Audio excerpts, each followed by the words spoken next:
আজ সকাল সকাল উঠে মা আর ছেলে মিলে রাস্তায় চলে এসেছি।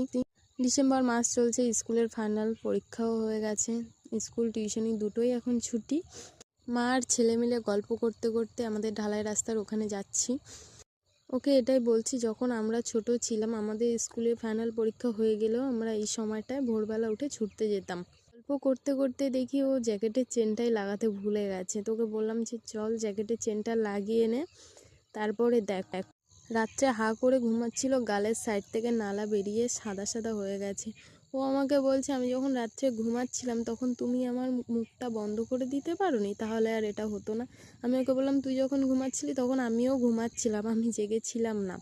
তো তোমাদেরকে জানাই গুড মর্নিং। তো আমাদের এখানে সূর্যি মামা উঠে পড়েছে আর আমরা এই যে চলে এসেছি ঢালাই রাস্তাতে। তো ওকে ছুটতে বলছি, ও দেখো আমার দিকে আসতে ছুটে। তো আমি ওকে বললাম এদিকে না ওদিকেই ছোট। তো এখন ছোটা স্টার্ট করে দিয়েছে আর আমি ভিডিওটা রানিং করে দিয়েছি, নাহলে অনেকটা বড় হয়ে যাবে ভিডিওটা। ওকে বললাম যে ঢালাই রাস্তার মাথায় গিয়ে ওখান থেকে আবার রিটার্ন আসবি ছুটতে ছুটতে। তো চলো তার মধ্যে তোমাদেরকে একটা জিনিস দেখাই। এই দেখো এখানে ওলকপি চাষ হয়েছে, এ সাইডে মূলো, পালং, লাল শাক, তারপরে আলুও চাষ করেছে, আরও কি কি জানি চাষ করেছে। আসলে এটা আমার মাসিদের বাগান, তো তাই আমি জানি না কি কি চাষ হয়েছে এখানে। অনেকক্ষণ দাঁড়িয়ে থাকার পরে দেখলাম বাবু আসছে। জানি না এত সময় কি করছিল, আমি ক্যামেরাটা অনেকক্ষণ আগেই বন্ধ করে দাঁড়িয়েছিলাম ওর জন্য। তো অবশেষে বাবু আমার কাছে এসে পৌঁছালো। তো ওকে আমি জিজ্ঞাসা করছি, বাবা এত সময় কোথায় ছিলি, যে আমি অনেকক্ষণ থেকে তোর জন্য দাঁড়িয়ে আছি, ভিডিও করব, কোথায় ছিলি? ও তখন বললো, আমি ওখানে দাঁড়িয়েছিলাম। আমি বলছি দাঁড়িয়ে দাঁড়িয়ে কী করছিস? বলছে এত দূর থেকে ছুটে গেছি, কষ্ট হয় না, আমি রেস্ট নিচ্ছিলাম। আমি বললাম আচ্ছা ঠিক আছে।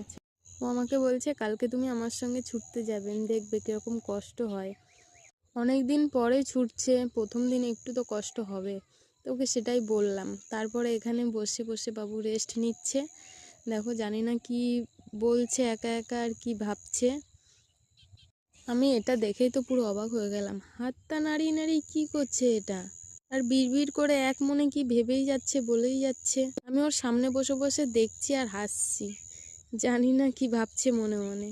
আজকে মা আর ছেলের মর্নিং ভিডিওটা এখানেই শেষ করছি। আর ভিডিওটা তোমাদের কেমন লেগেছে কমেন্ট করে জানাবে। দেখা হচ্ছে পরের ভিডিওতে, টাটা।